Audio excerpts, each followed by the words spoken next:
All right, let's take seats and get started up here.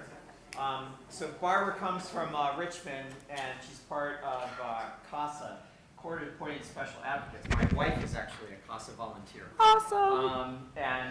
So what happens is that she'll probably explain it, but it's a very worthwhile cause of helping kids that don't have quite all the fortunate stuff that we have.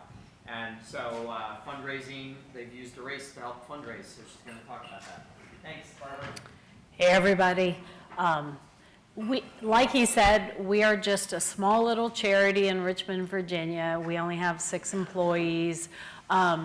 So we are always looking for fundraising opportunities. And I happened to meet some guy from Austin, Texas, actually, who runs a thing called the Superhero Foundation. And he believed that dealing with domestic violence through positivity is the way to go. And he was really the inventor of the Superhero Run. And I thought, how perfect. Abused and neglected kids, less than optimal families. A great fit for our organization would be a really healthy event where we could raise the subject of child abuse. So our run's been fantastic for us. Our budgets aren't huge, so we use it to really help fund about the service to about 50 kids every year. So that's a super plus about the race. So I'm going to talk a little bit about our fundraising and our sponsorships today.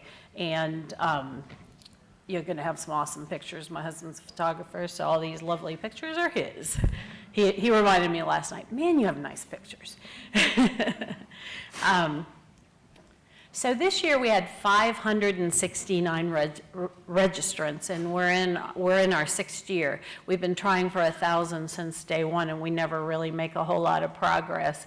But that's a really nice race, and it gives folks a lot of space to run in, and really nice for families. So the breakdown is, we thought because we were having a superhero run, we would have more kids than you could ever imagine. This would be awesome for kids. The kids don't comprise that much of our run. It's the best part of our run, but only about 133 kids last year. And then we had a total of 569. The rest was comprised of the 5K runners. And the thing we've really found, and we kind of want to start marketing towards next year, is those kids 12 and under who's starting to run 5Ks. So that number keeps growing a little bit every year. It sort of splits equal male, female each year. So we haven't really marketed to either a male or a female, basically. But the amazing thing is our income for the run last year was $63,348. We keep our expenses pretty level at right around $6,000. So our profit was $57,000. And this is just 2 nonprofit directors getting together, pretty much a run by 2 people on top of all the other work that we do. So since 2010, we've raised $287,000, so over $250,000 to support our good work. So we're really, really happy about the run, and we hope to grow it even more. And I'm going to tell you a little bit more how we do it, because the breakdown of our run is interesting. We have 21,400 in sponsorships, a whopping 27,637 in online giving.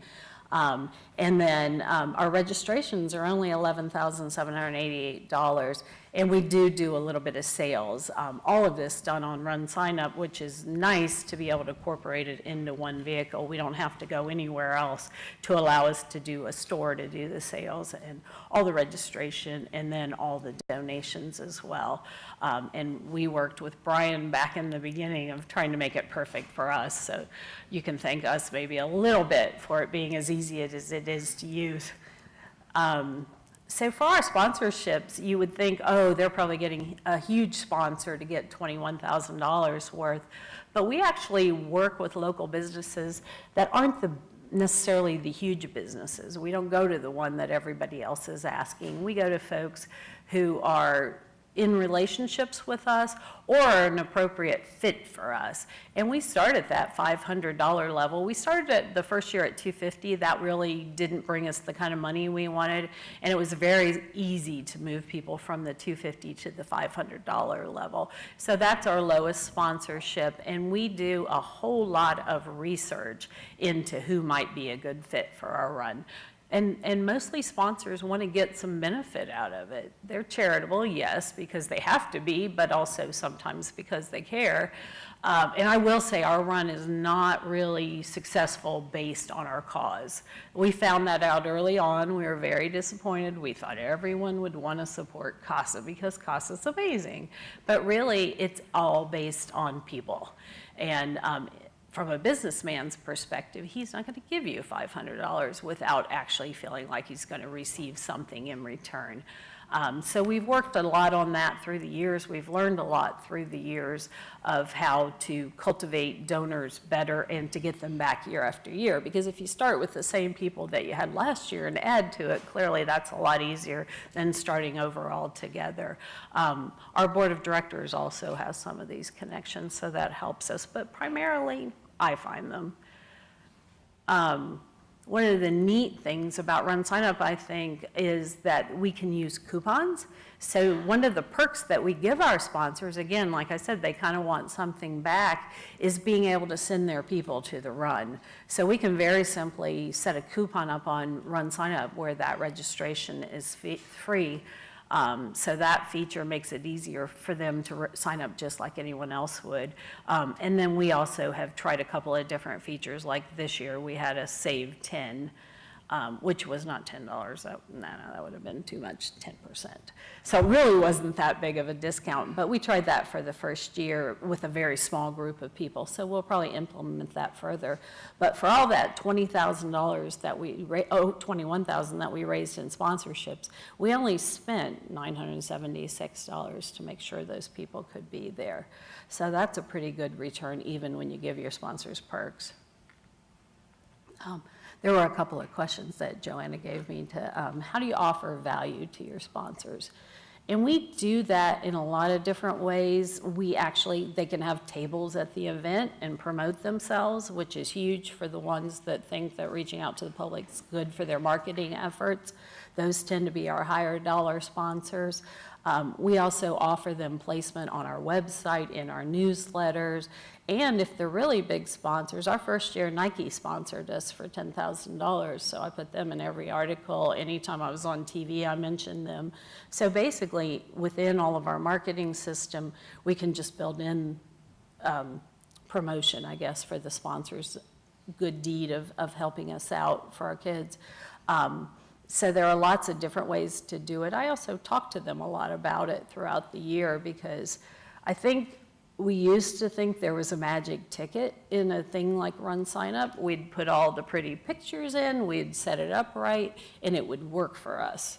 I found people work for us, not so much. It's great to have all of the technology in place because that simplifies it for your people, but you have to be with your people to get them to be connected. And what do we promise them and how do we demonstrate their return? We promise them we'll get them in front of the number of people that attend our run. And we have participants and then we have people who come and sort of just watch the run. We do a race bag and we include all of their information in there and pretty much allow them to put whatever they want to put in the bag in it. So if they have a little tchotchke, a keychain with their name on it or whatever, we're good for that, which makes our bag super cool because they love to get their name out there. They can put coupons in, whatever it is. So we really work with them and promise them that as much as we possibly can in our small race, we will promote their gift to us. And then we just demonstrate the return. We actually do a follow-up letter after the race. And we tell them how awesome it was. We tell them what their money provided through our race. And that seems to be a great thing that a lot of people seem to forget, that you need to thank them as many times as you possibly can. And how is the CASA sponsor relationship different from the CASA fundraiser relationship? Night and day. You've just got a guaranteed donation from your sponsor, whereas with the fundraisers, it's at the whim of the people that they connect with and try to get to raise money for them, and I'll talk a lot more about that. Another way that we're really successful in getting the community involved in our race And again, the people is we give amazing prizes. And to do that, we do it all for free. We don't give any cash. We don't go out and buy prizes. We go and get in-kind donations from our community. And not only is that a benefit from, we have crazy amazing prizes like round-trip airline tickets to anywhere in the United States from, you know, a major airline, to $50 tickets to Dave & Buster's.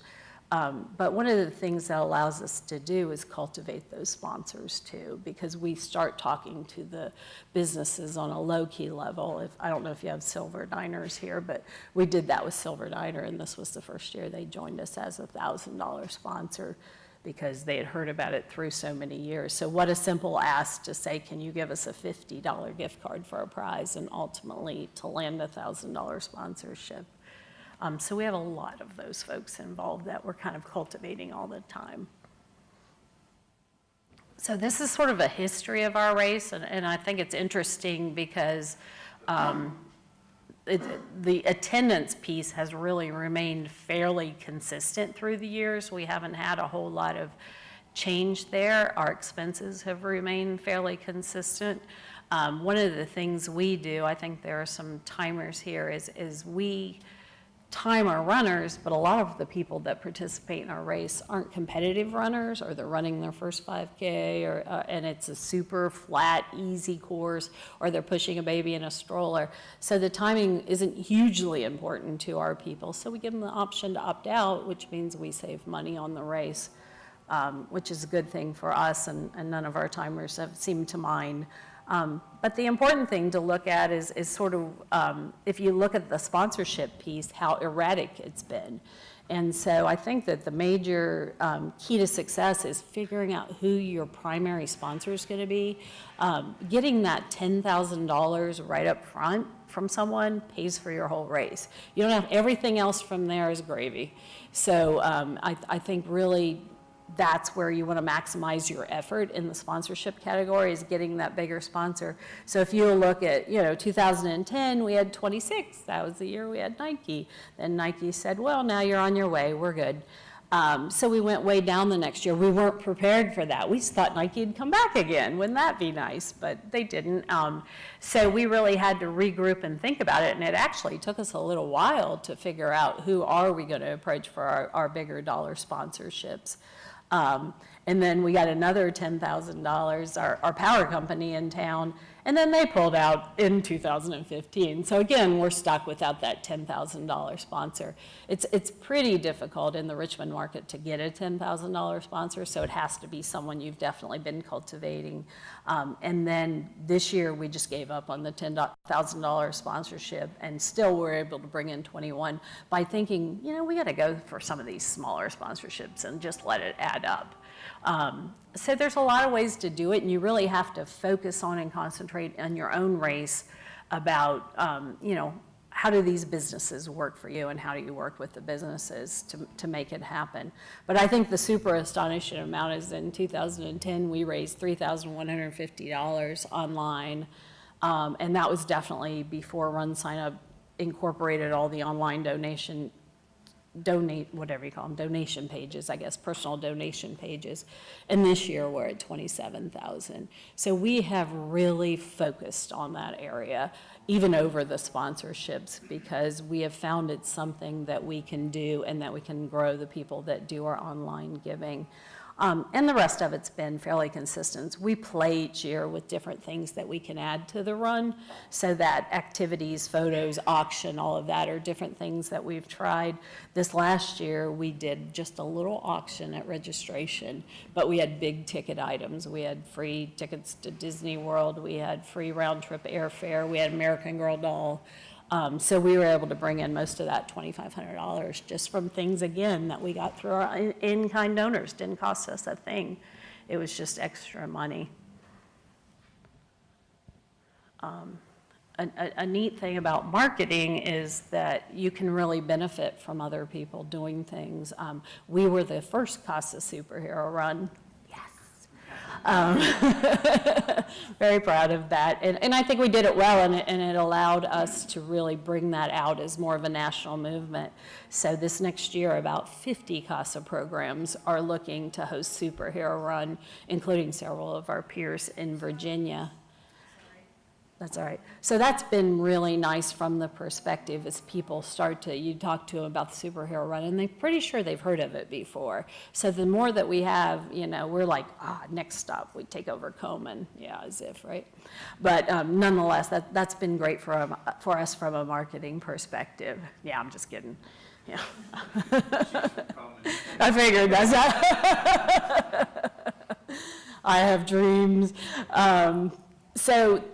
As I said, really the major money comes from our raise through our online fundraising, and our total raised on RunSignUp fundraising pages last year was $2,500, and we kept upping our goal, not thinking we could possibly reach that. So we finally landed at 25, so we were really happy to see 2598, and then raised offline through that period, and including corporate match and small businesses was only 2539. So it goes to show you the power of that online piece. And the offline in the, I beg your pardon? do you keep track of the offline in RunSignUp? Yes, we do. Yeah. The 25 doesn't include it, though. I kind of broke it down. The total number of online donations was a staggering 332, which is amazing for our agency. We probably get about 250 gifts in all of our other fundraising throughout the year from individuals. So again, it's the people that make it add up. And the total number of donations, this is always surprising to us. So you ask during the registration process. Of our 569 runners, only 38 of them chose to give during the process. So I definitely wouldn't not put it there, but it's important to know that that's not going to be as easy as that. Again, touching the people is what really matters.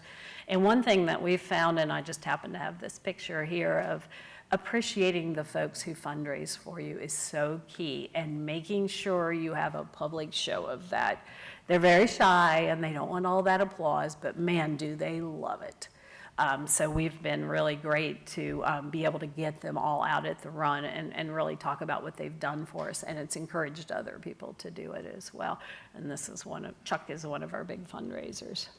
He's also a CASA volunteer. It's interesting to note that you're 38, so the average seems to be about 6% if you add donation through the registration process. Oh, it does? So you're like, that's right at, Well, right at 6%.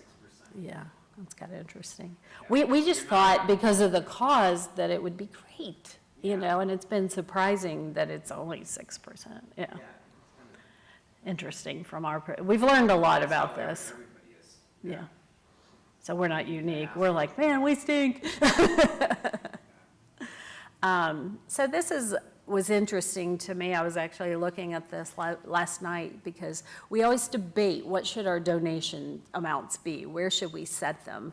So to look at our actual own stats and see out of those 332 that the bulk of our people give at those standard donation levels, 25, 50, 100, 250. And this year, amazingly, we had 6 people give $500 through the registration, not through the registration, but through online fundraising pages. So we're definitely moving in the right direction with these larger gifts. As you can see, we even had 1,000 and 2,000. You don't typically think of that as an amount that you're going to receive, so don't underestimate. But I definitely think when we're setting up those, and this is the second year I've done this with the levels, when we're setting up those levels, staying with the regular levels, but not being afraid to go a little bit higher. Those are the ones that we have as our levels, and look at how many more gifts we got at those levels. It's pretty amazing. So we've had, each year we kind of started out the first year with one main fundraiser, and then through the years other people have seen it and have added on. So amazingly, Chaz has raised over 5 years $16,000, and last year he raised $2,660 from a high of nearly 5,000, and that was after he'd been out of the state living somewhere else for a while. So to have him come back and be able to raise that for us again is pretty amazing. And you like to think about the kinds of people who might be good fundraisers, because it's not all of us. I put up an awesome page. My husband put up a page on the same day, and all of our friends gave to him. That was really... Yeah, I felt stupid. I took it down. He's pretty awesome, but really. They thought they were funny, but anyway. So not everyone's an awesome fundraiser. But Chaz works at a major corporation, and he oversees, I think, like 300 people or something. So he has a natural, and they allow him within this company to they actually encourage being a part of a charity and helping. So again, he has a natural constituency, because, you got to have people to ask, or you're not going to get any money, and you need to have a lot of people to ask. Chuck is actually a CASA volunteer, so he can be passionate about our mission because he knows our mission. He helps fulfill our mission. So over 3 years, he's raised $7,100, and he's raised the number of donors he's got from 25 to 48. And I will say they all have systems too. They're not just randomly putting it on Facebook once in a while. They definitely, and I know Chuck makes sure he writes a handwritten thank you note to every single one of his donors each year, which is a lot for 48 donors. So, and at his own expense. So that helps him a lot. And then John, who is on our board of directors, so he also knows our mission fairly well. Over the last 2 years, he's raised $14,000. And to get that high, he's also included corporate match. So he also works in a large company, but I was a little surprised his list wasn't necessarily his peers at the company. But he tried to do as many of those as possible because it doubled the money that they gave. So it's important to remind anyone that's fundraising for you to think of all the options for ways of maximizing their money. Yeah. So when they want to thank their people, when you said the one man sends personal notes, but is there capability within RunSignUp to send a thank you note? It's automatically generated, which is nice. So when they make their donation, we get to create at the beginning of our race the thank you note, and then that goes back out to the donor. But Chuck himself, as people give money to him and support him, does he have the capability of making his own thank you? Well, he likes to handwrite them. Right. So I've never tried that. Yeah, I'm not aware of anyone doing that themselves. Okay, so it's the system that sends it and you compose it? Yes, yes, at the beginning of the year, yeah. Yeah, so the individual fundraisers will want to do we Yeah. give them a list of their donors. Right. Either, send them a letter or send them. Well, and he can access his donors when he's putting his page up. So he can check at any time to who's given. And if he has any trouble with, do you have an address or this, that, and the other, he just asks me and I can easily access that for him. I probably correspond with him the most because we have those little glitches, because people do it anonymous and he still wants to send them a thank you note, so I'll help him out with that stuff. But that's been pretty successful for him. Oops, sorry. I should look up, right? I'm thinking, what's next? You mentioned that you set those donation amounts like 2 years ago. Did you see an increase when you set those up? I don't remember the chart, what it was year to year on that increase. We saw increases in the higher numbers, and that was important. Most years, our biggest gift category has been $100, which is a great category to have your gifts in. So, but definitely, I think RunSignUp has changed a lot through the years that we've used it related to the fundraising, and they just keep adding on more and better features. So I can't remember at what point, we were able to set different levels. But also, a neat feature of RunSignUp that our people love is this thermometer thing that tells them how they're doing, and then when they put it on Facebook and people click on it, they can see, oh, look, he's 75. So a lot of times they will then use that to their advantage and make their requests or posts saying, I need only 25% more of my goal. So I think any kind of goal setting is good in this process. And they usually choose to personalize it themselves. So small, I'm gonna put on my glasses. So what I wanted to show you is sort of what one of our fundraisers process was. And so this is John Gaines, the guy that's raised $14,000 in the last 2 years.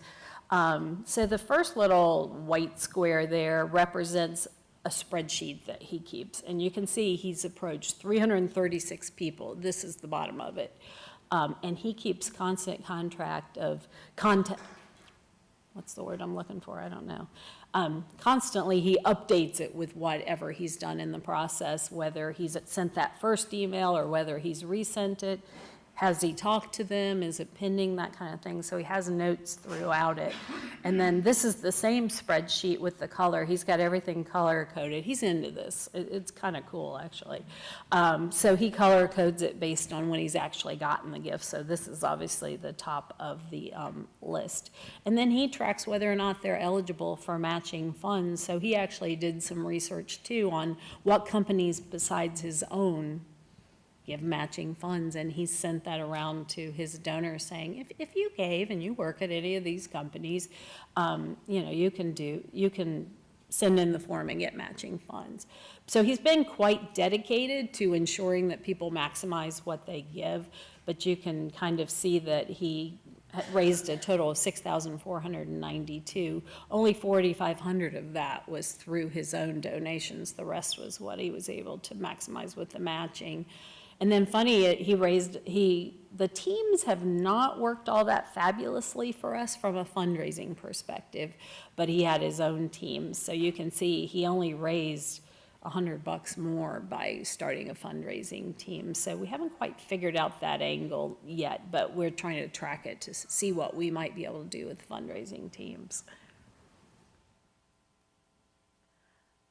And then this slide represents his spreadsheets, and again, looking at the main totals that he got at $25 and the $50 levels again. So there's some magic in that. I'm not quite sure what it is. But he also, this is all done by this fundraiser independently. We don't have to do anything. But he's tracked for each of the years that he's participated to make sure he knows what he's done. And it's funny, the things that will motivate people. So I think, and I kind of worship this stuff. Oh, you're awesome, you're awesome, you're awesome, because he is awesome, but also just to put that much energy into raising money for our cause is pretty amazing. But it also, what I've really figured out throughout this process is if the fundraiser doesn't put this kind of energy into it, your return's going to be very minimal. Because they have to be in it, because you have to ask a lot of people. And I think that's the bottom line. So again, I was sent a few questions. How many fundraisers do you usually have in a year for various thresholds of fundraising? Well, this is kind of how we handle it. And we ask each of our board members to set up a page and that their goal be $1,000 for the year. And John, the one that raised 14, is one of our board members. So he had that as his goal in the beginning.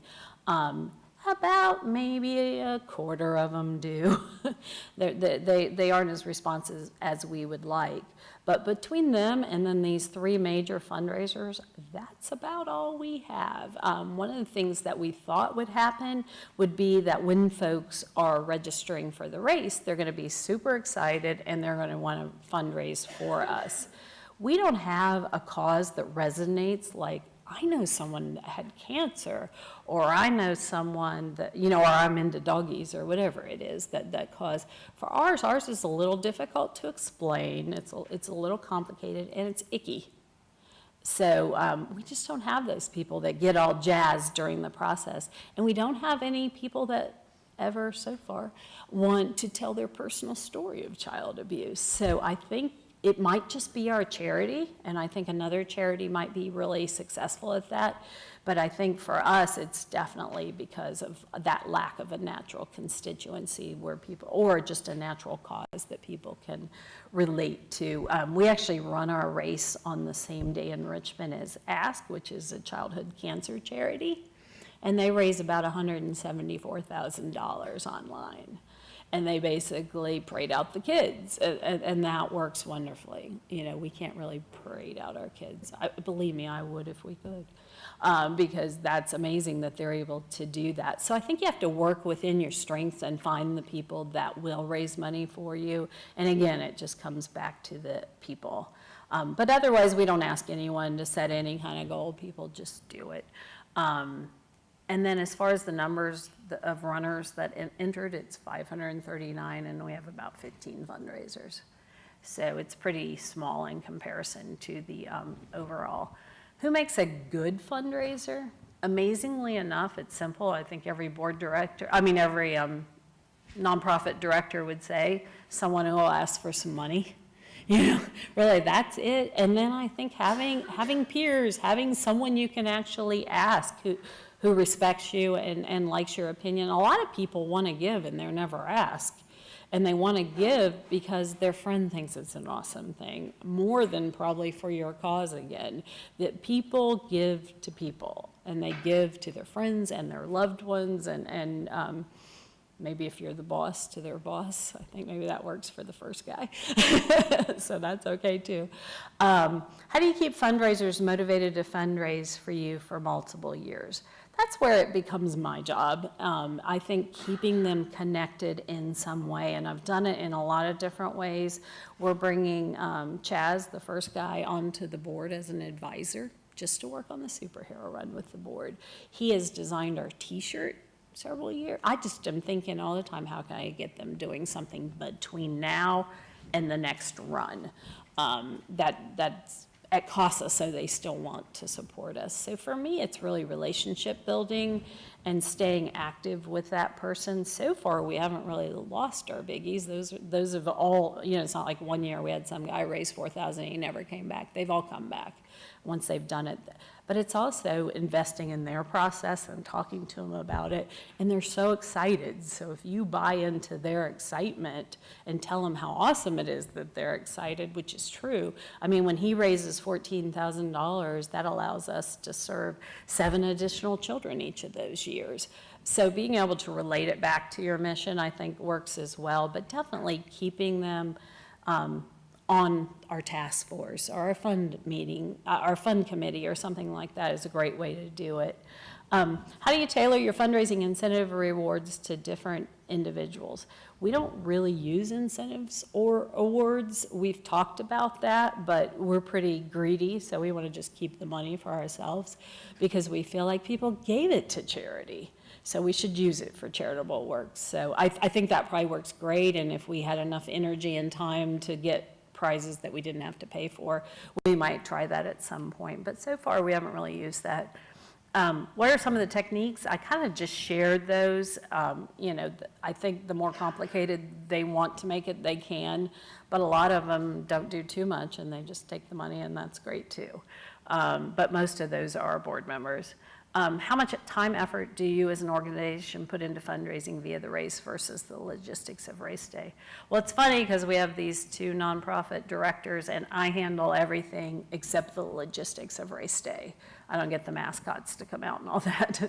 She does that. So it really works well for us. And I start in January and I put my pedal to the metal till April. It just takes that amount of time. I have to do all my usual responsibilities. So I say I'm spending a good 10 hours a week on just the race and making sure all these relationships are functioning. We've got everything set up. I also do all the RunSignUp setup and our website and all that stuff, which I actually do as soon as the race is over the last year. Every once in a while we get someone sign up in July, which is super funny. And they stay the only one till January. But they're coming back, darn it. So we like to have all that available. I also do all the social media and that sort of thing. I'm sort of the people person, I think, of most of it. And she loves to organize things. So we have I think having a perfect partner is huge into making this successful because the fundraising piece requires a lot of effort. So the things that we do to keep that going through the year is we build on the momentum from the year before. We keep meticulous records. One of the things that's super cool, and I don't know how many pieces have been added each year to RunSignUp, if you want to report, you're like, I wonder what happened with that. You can run it on there, and you can really keep track of how you're doing. So if it doesn't work, stop doing it, and we have done that. We've had things that failed miserably, and we just say, okay, well, we're not doing that next year. But we have a task force that usually only meets once a year, and it's awesome for us because we have enthusiastic enthusiastic supporters like Brian there. Every year he makes me want to do my race again because he's so excited about it, and so our task force, we will include those people in so they can come and have other members of our community talk about the race, how awesome it was, get everyone motivated. It's also the place we tend to find our new ideas and sometimes just build new fundraisers through the relationships that we build there. So we kind of watch throughout the previous year and see who might be interested in taking it a step further.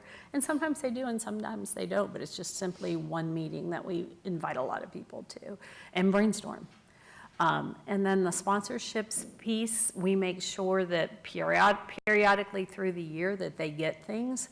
Like now they've forgotten about April, we've done the follow-up message, sent a letter to them letting them know our results. And then they get our newsletter with great pictures of the event and their name again in there.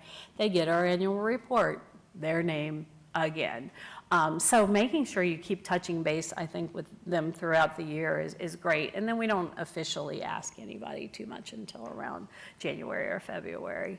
And all of them come in at the last minute. It's like every year we're going to get an early start, and every year they come in when they come in. But I think touching them throughout the year on a frequent basis has kept ours coming back fairly consistently, except for those darn $10,000 people. And then building partnerships. Again, we do that through various ways. We really try to get out and talk to the people that races make sense for them. Because, if you build, a bicycle or something, it might not make that much sense for running, but if you own a running store. So we've tried really hard to reach out to there's a lot of competition in that area in Richmond, so it's a challenge. But every year we try to see if we can build any kind of partnership during our downtime. And then groups. Groups are a great way to build your run, but also to maybe get one person within the group. Like we had a group from a school this year, so they built one fundraising page. And then you at least have all the parents of the kids who'll give to you. So thinking about it from a group perspective, we plan to do more with, but we have found as we've tried to do that, that works better and better. And then promotions. You can never promote too much. Every time I have a speaking event, I was on TV the other day for a different project, and I was able to slip in the run. I want to make sure that Richmond knows we're happening. So that's a great way. So you don't ever really get to let your guard down, I don't think, if you want your run to be a success. And the more people you touch, the better. And the least successful way is social media. We actually... And everybody thinks, oh, it'd be so easy. I mean, our board's always like, oh, just put it online, everybody will give. But it isn't really like that. So this year we were lucky enough to have some support and help, and they promised us up at that original task force meeting that we're going to have a waiting list. We're going to be so crazy popular because now we have AdWords, and now we have Facebook, and now we have this, ads on Facebook and that sort of thing. And you saw the stats, it didn't do a whole lot for us. So I'm not a great believer that social media is going to make these kind of events successful. And I've tried it on lots of other stuff too. But I think you have to have a presence there, because what I think it does is it gets people to return to the scene of the crime, basically. They go on Facebook, find you, like you, and then you can keep them updated on things. So that's been very helpful to us. But then, like I said, you want everyone to join you on this event. So I wanted to promote it to you in case you'll be in Richmond, on April 22nd for the best race ever. Just ask Brian. So it is a whole lot of fun. And then, whoops, I think I did something, but. Yeah, I mean, there's nothing like that, right? Everybody's in a good mood. Can you wear that costume and be cranky? There's no way.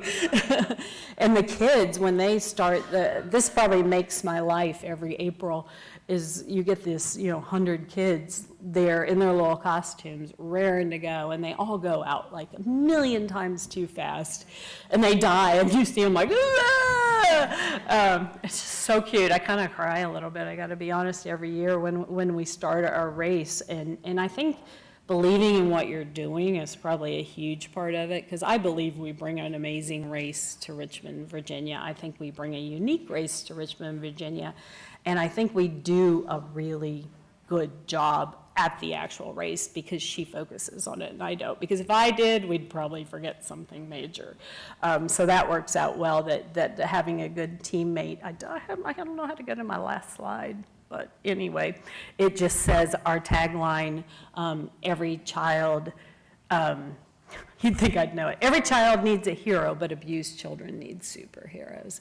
And they do, and I think it's important to have a little tagline with your race too. We use that a lot, and it kind of just says it all without having to explain the icky gooey stuff that CASA does on a daily basis.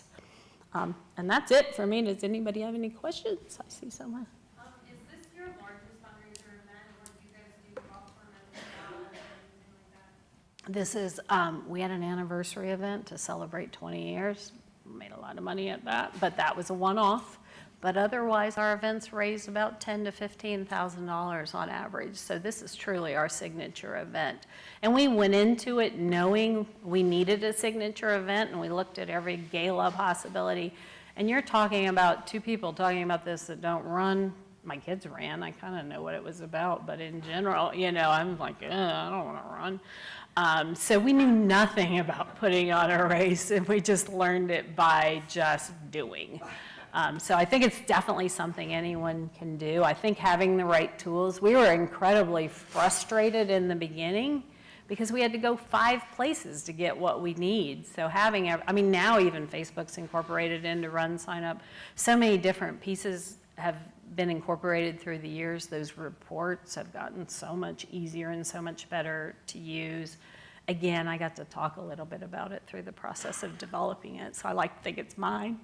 But it definitely has helped us a lot. So I think getting the technology in place first is important. But yeah, for us as a signature event, we think it's got potential to go to 100,000, and we just have to get there, so we don't plan on giving it up anytime soon. And we're known for it. The crazy thing, I didn't even talk about this because I'm so thinking about money, is we have made so many, I know I'm always thinking about money, that's my job, but we have made so many friends through this, so you can't even just count it as the run. You have to count it of all the other people that have become involved in your agency because they came to this super cool event, that they really, and a lot of respect, I think, by making sure your event is well run and everybody gets what they wanted to get out of it. We make it super fun for the kids, and parents remember that. Yep. Is there any correlation to the folks that donate on registration time to whether they're the ones that generate the fundraising? Say that again, I miss Is there it. any correlation to the people that make a donation when they register for the event? Oh. To those are the folks that primarily do your fundraising so you can ID them early, or is it just hit or miss? Absolutely none. We had one person that we didn't already know sign up to be a fundraiser this year who did it during the registration process. And he actually signed his kid up to be a fundraiser, which we thought was an awesome idea. And I think they got like $52. That was our one and only $1 gift. Which I thought was funny, but it's cute because it's a kid, and it might have been one of his friends, but in general, no, none whatsoever. We have tried a lot of different language, and we've tried a lot of different approaches to how to include it within the registration process to jazz people up about it. But we've really found, I think because there are so many serious runners, or at least people that participate in a lot of these kind of events in Richmond, that they want to get registered and get the heck out of there. We actually, this year, moved to a lot fewer fields. We used to have to take their entire life history to allow them to register. Now we just the facts check. And that seems to be something that people are really appreciative of. So this long worded and instructions and all of that has gotten shorter and shorter through the years because we just haven't found it worked. We tried to give them a templated language. Oh, you could use this and you can use this picture and blah, blah, blah, blah. But we really haven't gotten that to work yet. Yes, ma'am. You said that the teams didn't work for you much. Did you mean competitive teams These are fundraising teams. A fundraising? Yeah, yeah. Y- Yeah, if someone were to join someone else's fundraising page, then they, they'd make a team to try to get people to do that. And we've had some of our bigger fundraisers really try to do that, but it's just so funny that it's not really that branch out that you would think it would be, or it hasn't been for us. Yeah. You mentioned that you asked your board of directors to do some kind of a fundraising page or a sponsorship page. We found that we're a small race, we're only in our second year, but we used Crowder to tell our story for Race for Recovery.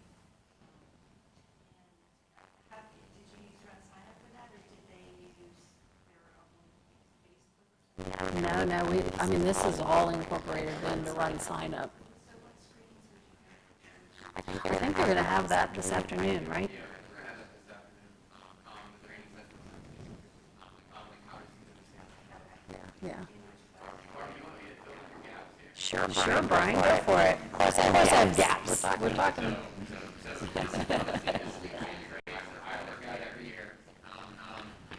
So I've known Bart a while, and Bart and I get along really well because we don't do anything together.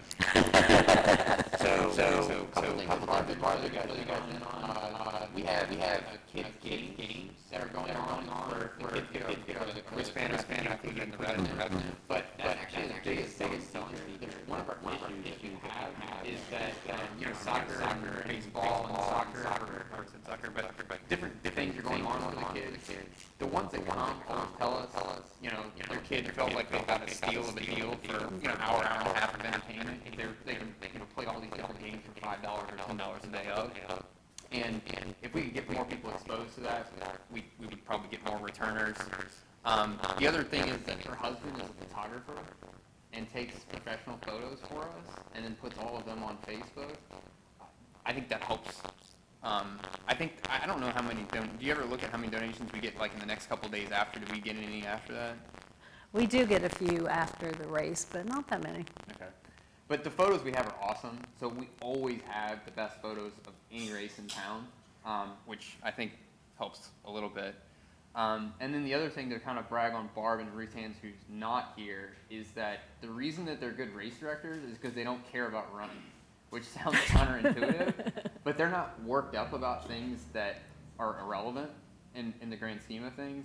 They're really good at logistics. Like if you saw Ruth Ann here, she'd probably be straightening your drinks and putting things in order.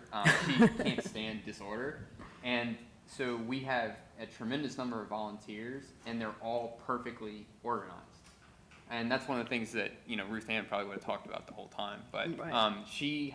that's one of the things that I think that you can do as a charity race, because charity race, many of them have a bad reputation of poorly organized races, which is why I do not work with other races. I refuse to be associated with disorganized things because it makes me look bad, right? Like, oh, I know a lot about races. Well, this race didn't start on time. People went the wrong way. There was no food like it was supposed to be. You put all these things, it's like, well, the charity at the end is like, hey, we got $30,000, let's go home. And the people that brought the money are kind of upset that they didn't get what they wanted, and that never happens at our race. Everything is... That's another way to raise more fundraisers, is through having a great event that they love. And we do have some families that have been there every single year, we're on our 8th race now. And they love it because it is a great race. And I think that is important. And they've also, some of those have become fundraisers on a more minimal level, but nonetheless have fundraised for us because they just love it because it's such a fun race. Yeah, so I think that's one of the more important things to talk to when you're talking to Barb, or you're talking about other people that do the races, is talk about organization. As much as it is important to raise money, being organized is important too. Yeah. So we have to move to Yep. break. And Yep. just one final question. Are those shorts part of your superhero outfit? No, That's his casual wear. I don't wear like fancy clothes. Thank you, everybody. Thanks a lot. Thanks.